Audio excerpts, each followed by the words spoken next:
Di video kali ini, saya akan menceritakan ke kalian bagaimana sih magang bersertif MBK di salah satu pusat pelatihan pertanian dan pedesaan swadaya, yaitu P4S Sigma Farm yang berlokasi di Jalan Panglima Polim, Desa Terdekat, Kecamatan Sare, Kabupaten Kediri. Sebelumnya, perkenalkan saya, Lovena Tamasya Putri, mahasiswa program studi agrarian tahun 2022, Fakultas Pertanian Universitas Brawijaya, yang bakal ceritain ke kalian gimana pengalaman selama magang MBKM di sini.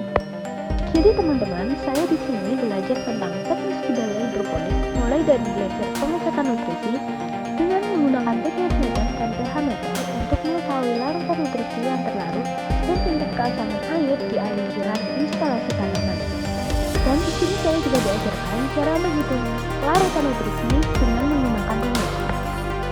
Di sini saya diajarkan langsung cara meracik nutrisi AB mix untuk tanaman, mulai dari menimbang unsur kimia yang dibutuhkan untuk nutrisi A dan nutrisi B. Nutrisi AB mix dibuat secara terpisah karena jika disatukan tidak bisa terlarut atau akan mengumpul.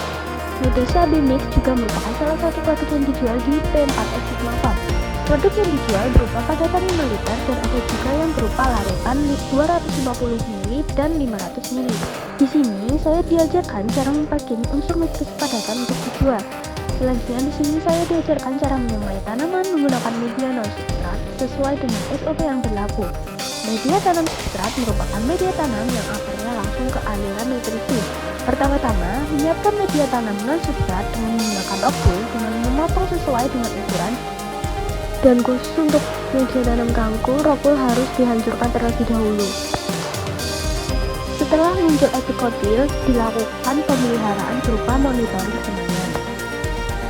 Kemudian pindah kanan ketika tanaman sudah 14 hari atau 14 hari setelah semai. Kemudian sudah muncul ekor. Untuk pemeliharaan tanaman dilakukan monitoring tanaman setiap hari dengan daun yang menguning, penyiraman air putih, dan pengecekan lumut pada rockwool. Ketika terdapat banyak lumut pada rockwool, maka harus dilakukan pencucian. Setiap tanaman memiliki umur panen yang berbeda-beda. Ketika sudah memasuki usia panen, maka dilakukan pemanenan.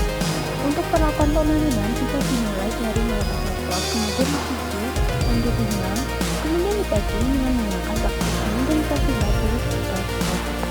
Di sini saya diajarkan melakukan pemasaran langsung door to door dengan sasaran personal ke atas, yaitu kompleks perumahan yang sudah tahu sayuran hidroponik. Selain itu, saya juga mengedukasi customer tentang sayuran hidroponik ketika melakukan penjualan.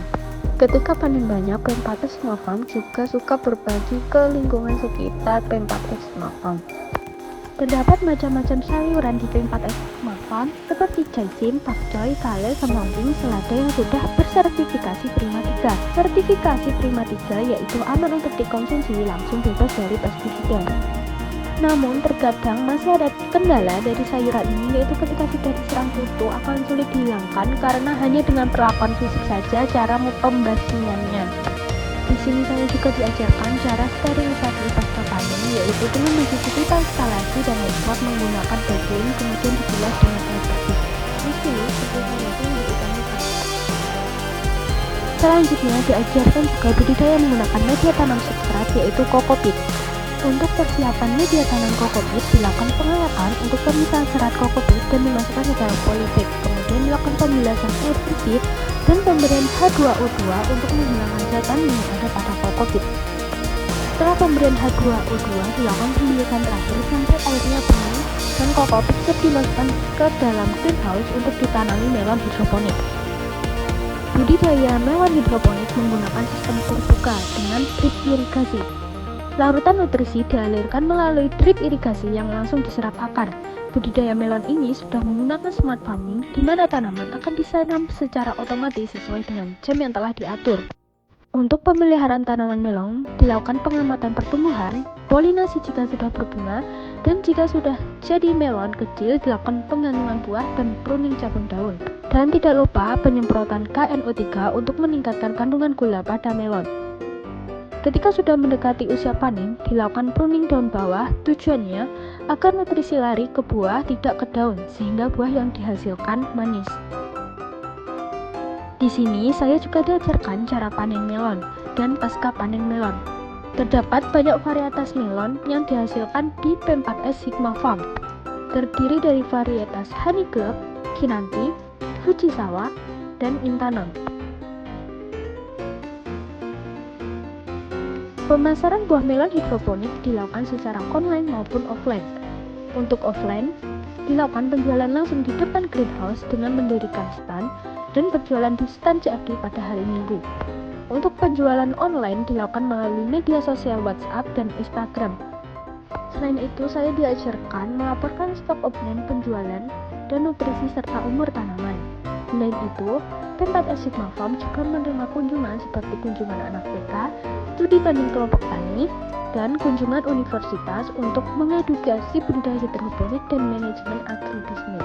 Menurut saya, program MBKM telah memberikan banyak manfaat, yaitu melatih soft skill dan hard skill dalam kerja lapang. Itu tadi cerita pengalaman magang saya. Thanks for watching. See you in another video.